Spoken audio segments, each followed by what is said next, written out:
Service in Milwaukee, Sullivan has issued a severe thunderstorm warning for Lafayette County in south-central Wisconsin, southern Iowa County in south-central Wisconsin until 11 a.m.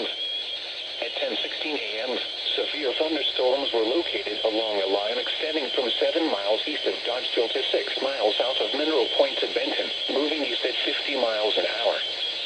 Hazard, 60 miles an hour wind gusts and quarter-size hail. Source, radar indicated. Impact, hail damage to vehicles is expected. Expect wind damage to roofs, siding, and trees. Locations impacted include Dodgeville, Mineral Point, Darlington, Shullsburg, Belmont, Benton, Argyle, Blanchardville, Wheeler, Linden, New Diggings, South Wayne, Baldwin, Elk Grove, Fayette, Lamont, Hallandale, Gratiot, Calamine, and Yellowstone Lake State Park. For your protection, move to an interior room on the lowest floor of a building.